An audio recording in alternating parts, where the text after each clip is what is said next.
Bonjour à tous, capsule juridique numéro 133 du 20 janvier 2023. Je vais vous parler aujourd'hui de la France, des USA et du Canada.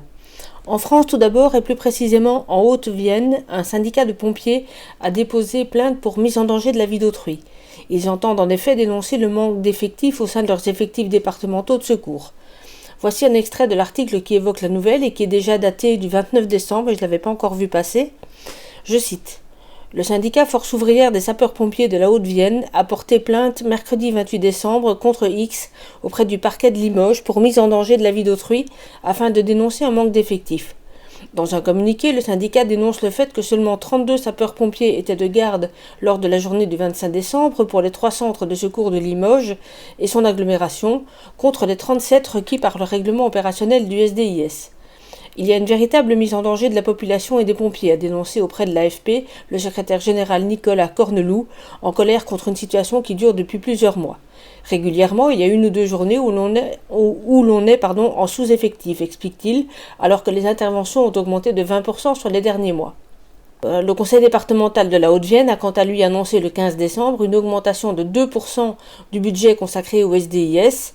Le syndicat, quant à lui, attend désormais de savoir ce qu'une telle plainte, rare dans ce milieu, pourra apporter. Fin de citation.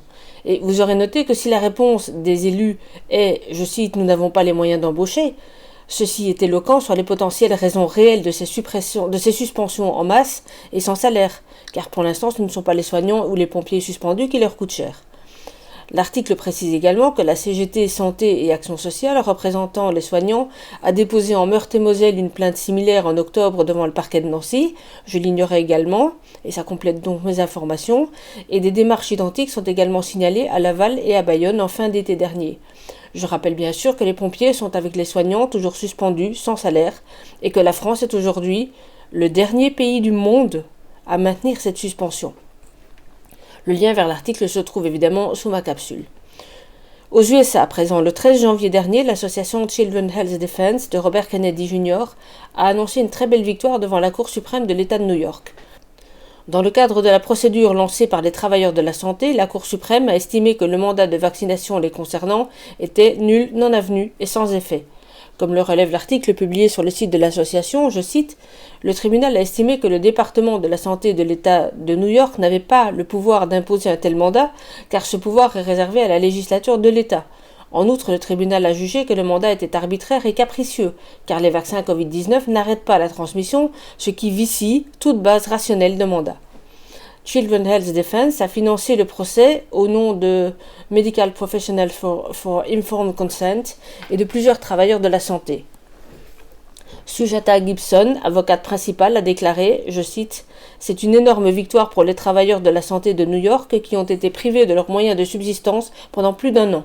C'est également une énorme victoire pour tous les New-Yorkais qui sont confrontés à des pénuries dangereuses et sans précédent de travailleurs de la santé dans tout l'État de New York. » La présidente de l'association, Mary Holland, a déclaré « Nous sommes ravis de cette victoire, critique contre un mandat de vaccin Covid, constatant à juste titre qu'un tel mandat à ce stade, compte tenu des connaissances actuelles, est arbitraire.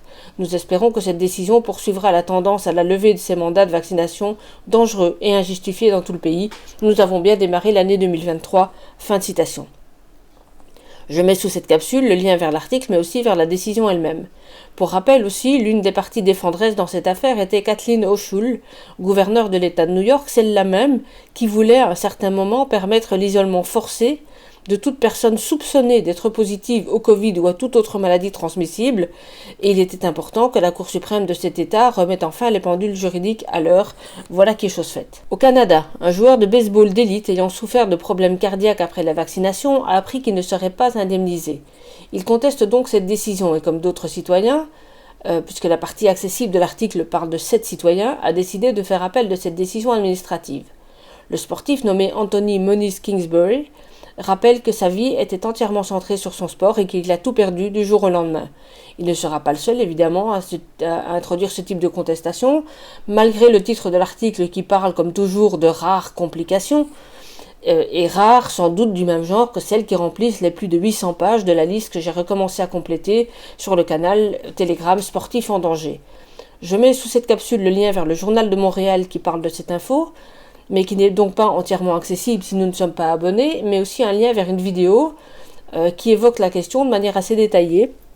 La vidéo est sur Rumble, donc activez votre VPN si vous êtes en France.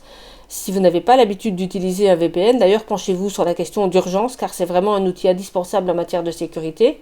Voilà, c'est ce que j'avais pour vous aujourd'hui. Je vous souhaite une très belle journée. Tenez bon, ça craque de tous les côtés, vraiment, ça craque de tous les côtés.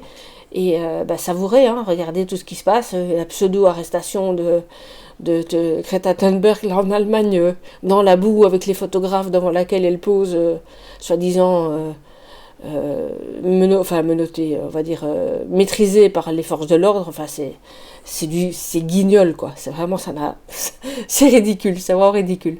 Voilà, donc, ouvrez les yeux, regardez partout, savourez, c'est vraiment en train de basculer. À bientôt, au revoir.